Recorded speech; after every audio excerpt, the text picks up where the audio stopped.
Next आपके पास ये important topic, अब ये क्या है जी, प्रेडिकेट्स। प्रेडिकेट्स क्या चीज़ होते हैं? Elementary predicates are of 3 types.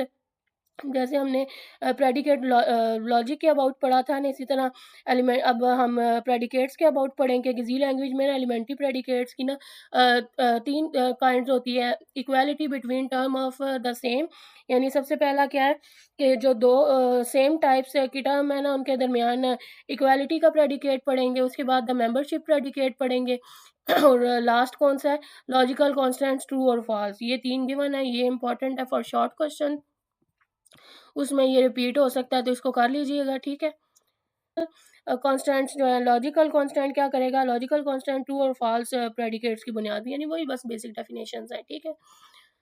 तो यहाँ पे these may be combined with all usual logical connectives and qualified for all and there exist, यानी इसके अंदर ना वो आपको बता रहे हैं कि आपके पे जो एलिमेंट्री प्रेडिकेट्स हैं ना, उनको लॉजिकल कनेक्टिव्स यानी एंड और ये जो हमने सारे ये लॉजिकल कनेक्टर्स पढ़े थे, इनके साथ कंबाइन किया जाता है ताकि ये जो क्वांटिफायर्स हैं ना, उनके साथ इनको यूज़ किया जा सके। जो क्वांटिफायर हमने ऊपर पढ़ा है कि वो कौन से होते हैं, ये फॉर ऑल, जिसके लिए वो उल्टा ए वाला था, और नेक्स्ट ये देयर एग्जिस्ट, यानी ई उल्टा ई वाला जो आपका सिंबल था ना, तो इनके साथ ना इनको यूज़ किया जा सकता है, तो इसलिए इनको इसके साथ कनेक्ट कर लेते हैं।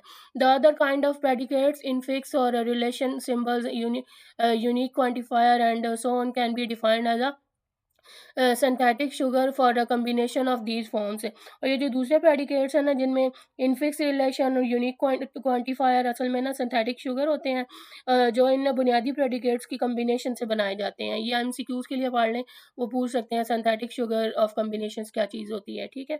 नेक्स्ट आपके पास क्या है, and these forms are not themselves independent, ये जो है वो इंडिपेंडेंट नहीं होते, इनको दूसरों के साथ यूज़ किया जाता है ना, तो यहाँ पे ये बताया इन्हें सिर्फ, ठीक है। यानी जो ये फॉर्म्स है ना, ये बिल्कुल इंडिपेंडेंट नहीं होगी। मिसाल के तौर पर जो इक्वालिटी और मेंबरशिप के लिए ना पार्शियल टर्म की वजह से ना स्पेशल सिमेंटिक्स डिफाइन करनी पड़ती है हमें। यहाँ पे इन्होंने एग्जांपल दी हुई है। नेक्स्ट चलते हैं, predicate is modelled in the semantic by set of structure which satisfied.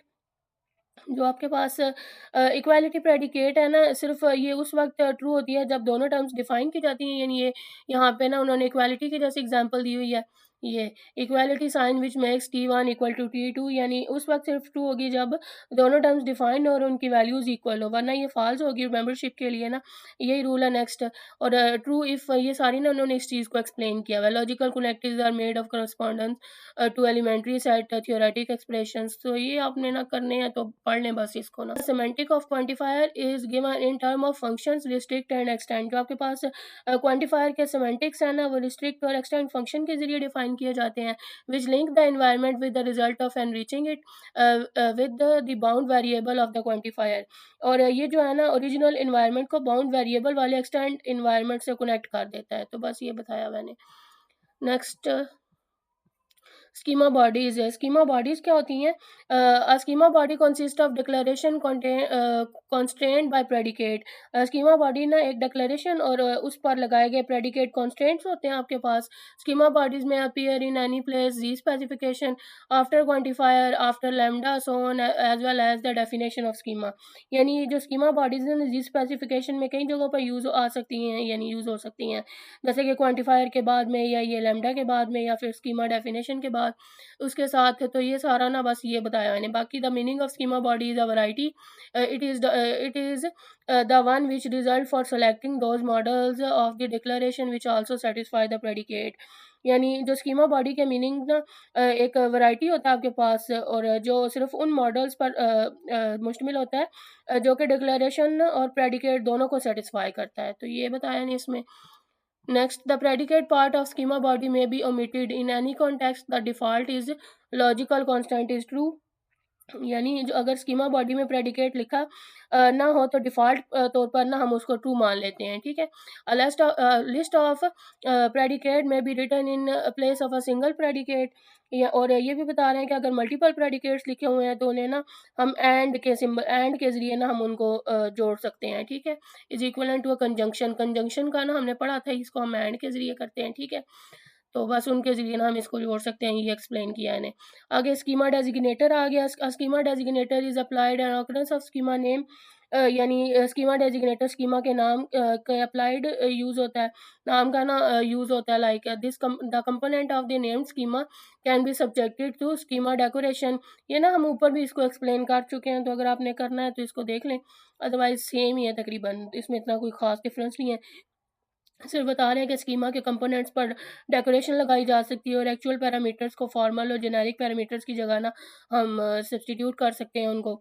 और दूसरा ये कि सिंटैक्स के मुताबिक ना स्कीमा डेजिग्नेटर में ये चीज़ें होती हैं, फॉर एग्जांपल स्कीमा का नाम, उसकी डेकोरेशन और सेट वैल्यूज टर्म जो है ना ये उसके अंदर आ जाती हैं। तो बस ये बताया ने। नेक्स्ट यहाँ पे the meaning of schema डेजिग्नेटर, the model class represent information for three sources. जो मॉडल क्लास है ये अब इंपॉर्टेंट है। मॉडल क्लास क्या करती है, represent information from three sources. First क्या है, the global part of specification, second axiom of schema itself and the actual parameter of schema डेजिग्नेटर। यानी आपके पास जो स्कीमा डेजिग्नेटर ना मॉडल क्लास है ना उसकी, तो ये कैसे थ्री सोर्सेज के थ्रू इसको डिफाइन करेगी। फर्स्ट क्या है आपके पास, ग्लोबल पार्ट ऑफ स्पेसिफिकेशन के थ्रू, और स्पेसिफिकेशन का ना यानी ग्लोबल पार्ट, दूसरा स्कीमा के जो एक्सियम है, और तीसरा जो है ना स्कीमा डेजिग्नेटर में दिए गए जो एक्चुअल पैरामीटर्स है ना उनके थ्रू। ठीक है, नेक्स्ट देखते हैं इसमें। मैं इसलिए इन चीज़ों को ना काफ़ी सारा स्किप कर रही हूँ क्योंकि ये इतने इम्पोर्टेंट नहीं है एज़ इट इज़। अगर आपने करने भी हैं तो सिर्फ डेफिनेशन अगर देख लें तो वही इनफ है। बस आपको ना थोड़ा बहुत इनका आइडिया हो जाए तो बहुत रहेगा। ज़्यादा अगर इसको जितना लेंथी करेंगे ना तो खुद ही आप कंफ्यूज होंगे। नेक्स्ट देखते हैं, नेक्स्ट क्या है। नेक्स्ट है schema expression. Schema expression are build up for schema bodies and schema designated by various combining operators. इसके अंदर डिफरेंट ऑपरेटर्स यानी स्कीमा एक्सप्रेशन को ना स्कीमा बॉडीज और स्कीमा डेजिग्नेटर से मुख्तलिफ कंबाइनिंग ऑपरेटर की मदद से बनाया जाता है। कौन से ये जी, कंजंक्शन, डिसजंक्शन, कंडीशन, और ये disjoin, function hide, there exist और फॉर ऑल, ये सारे ना मैंने इनके सामने लिख दिए हैं, तो ये आपने पढ़ने हुए तो पढ़ लीजिएगा। नेक्स्ट है schema expression can be combined with any of the connectives of the prepositional calculus। ये सारी चीज़ें ना हम ऊपर भी पढ़ के आ चुके हैं, बट चलें फिर भी देख लेते हैं। स्कीमा एक्सप्रेशन को ना prepositional calculus के लॉजिकल कनेक्टिव्स के साथ कंबाइन किया जा सकता है, जैसा कि एंड और नॉट वगैरह के ये सिंबल्स दिए हुए हैं। ये एमसीक्यूज में भी आया हुआ था लॉन्ग, उसमें फाइनल में, कि schema expression can be combined with the connective with the prepositional। कौन कौन से कनेक्टिव्स इसमें यूज़ होते हैं, ये तीन आपने अपने माइंड में रखने हैं। Negation operator take the complement of the class model from its argument. यानी ये करता है नेगेशन ऑपरेटर ना किसी भी स्कीमा एक्सप्रेशन के मॉडल के सेट का कंप्लीमेंट बना देता है। ये इन्होंने ना निगेट किया है और इसको ना नेगेशन का कंप्लीमेंट कर दिया है। नेक्स्ट क्या है, implementation is defined in term of the function simply consistency with the global part of specification again. यानी इसमें वो क्या बता रहे हैं, इम्प्लीकेशन को सिंपली फंक्शन के जरिए डिफाइन किया जाता है। ग्लोबल स्पेसिफिकेशन के साथ कंसिस्टेंसी रखने के लिए ना कंबाइंड फंक्शंस यूज़ होते हैं, तो ये नीचे उसकी कंबाइंड फंक्शंस के थ्रू उन्होंने डिफाइन किया हुआ है, तो ये आपने करना है तो कर लें। नेक्स्ट आपके पास now hiding operations, the projection operator. ये जो प्रोजेक्शन ऑपरेटर का सिंबल है, एंड द ऑपरेटर, ये जो स्लैश का सिंबल है, which allows particular variables to be hidden is defined in term of function hide. Function hide का भी पूछ सकते हैं क्या चीज़ है, तो आपने ना ये वाली डेफिनेशन लिख देनी है वहाँ पे। यानी जो जी में ना हाइडिंग ऑपरेशन होता है जो कि स्कीमा एक्सप्रेशन के कुछ वेरिएबल्स को छुपा देता है। प्रोजेक्शन ऑपरेटर और हाइडिंग ऑपरेटर जो है ना उनको हाइड फंक्शंस के ज़रिए ना हम लोग डिफाइन करते हैं, तो ये आपने करना हुआ तो इसको भी देख लें। नेक्स्ट आपके पास यूनिवर्सल क्वांटिफायर क्या चीज़ है, जो आप यहाँ पे गिवन है। Next universal quantifier likewise corresponding of removing the variable of schema. यानी ये क्या करता है, यूनिवर्सल क्वांटिफायर स्कीमा के सिग्नेचर से वेरिएबल को रिमूव करता है और उन्हें एक्सियम पार्ट में यूनिवर्सली क्वांटिफाई कर देता है। ठीक है, नेक्स्ट इसको छोड़ देते हैं। यहाँ पे क्या है, specification. The smallest specification is a definition which may introduce some global given set names and introduce some global variables।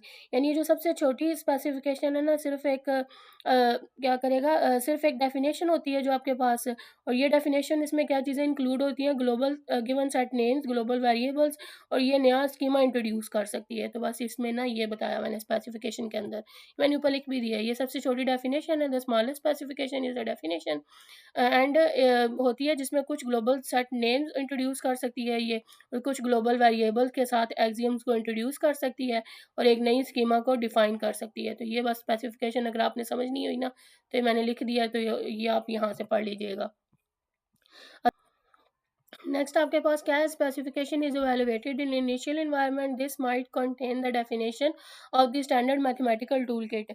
यानी इसमें वो बता रहे हैं कि स्पेसिफिकेशन को एक इनिशियल एनवायरनमेंट में एवेलुएट किया जाता है, जिसमें स्टैंडर्ड मैथमेटिकल टूल किट की डेफिनेशन पहले से मौजूद हो सकती है, और रिजल्ट एक नया एनरिच एनवायरनमेंट होता है आपके पास, ठीक है। Next the declaration of global set names and global variable enrich the global variety of environment. तो ये हाईलाइटेड पार्ट्स जो है ना, ये आप एमसीक्यूज़ के लिए भी और पढ़ लीजिएगा, ये थोड़े इंपॉर्टेंट है। इसमें क्या बता रहे हैं कि जी ग्लोबल सेट जो नेम्स हैं और ग्लोबल वेरिएबल डिक्लेयर करने से एनवायरनमेंट की ग्लोबल वैरायटी जो है वो आपके पास मज़ीद इंक्रीज़ हो जाती है, एनरिच हो जाती है। और इसके बाद ये जो एक ही जो ग्लोबल वेरिएबल या गिवन सेट नेम का जो वेरिएबल्स है ना, उनको दोबारा डिक्लेयर करना मीनिंगलेस होता है आपके पास। तो ये जो बताया मैंने, it is meaningless to declare the same global variable and global set names, ठीक है। A schema definition adds a new schema name to dictionary, और द फॉर्मल जेनेरिक पैरामीटर्स में बी यूज्ड, यानी आपके पास जो स्कीमा डेफिनेशन है, schema dictionary में नया स्कीमा ऐड कर देता है, और जो फॉर्मल जेनेरिक पैरामीटर्स है ना, डिफाइनिंग स्कीमा एक्सप्रेशन में यूज़ किए जाते हैं, और उनका ऑर्डर एफ पैरामीटर यानी एफ पार्म के ज़रिए ना, FPARM सीक्वेंस में स्टोर होता है, ताकि बाद में एक्चुअल पैरामीटर से इनको ना हम मैच कर सकें, ठीक है। नेक्स्ट है the operation of new given adds new given set names to a variety in much of these same way in a new variable. यानी इसमें वो क्या बता रहे हैं, न्यू गिवन ऑपरेशंस नए गिवन सेट नेम्स को वैरायटी में ऐड करते हैं। ये बिल्कुल वैसे ही है जैसे न्यू वेरिएबल को ऐड करते हैं हम लोग, ठीक है। Next the definition is slightly simpler. ये ऑपरेशन ना एक सिंपलर इसलिए सिंपलर होता है क्योंकि गिवन सेट नेम्स के साथ टाइप इन्फॉर्मेशन अटैच नहीं होती। तो ये अगर आपने पढ़ना है तो पढ़ लें। नेक्स्ट अब हाँ जी, यहाँ तक था ये। अब नेक्स्ट आपका वीक 15 स्टार्ट हो रही है। ये जो यहाँ पे 16 लिखा हुआ है, लेकिन रियलिटी में ना यहाँ से वीक 15 स्टार्ट हो रहा है। तो ये वीक 14 बहुत ज़्यादा लेंथी था, और कुछ टॉपिक भी ये इसके अजीब से थे। तो मैंने कोशिश की है कि मैं सारा कुछ ना इसमें एक्सप्लेन कर सकूँ जितना मेरे नॉलेज में था। तो फिर भी अगर कोई चीज़ आपको लगे कि गलत है या चीज़ कोई मिस है यहाँ पे, तो कमेंट सेक्शन में लाज़मी बताइएगा। तो मिलते हैं अपनी नेक्स्ट वीडियो में वीक 15 में। तब तक के लिए best of luck for your study, and अल्लाह हाफ़िज़।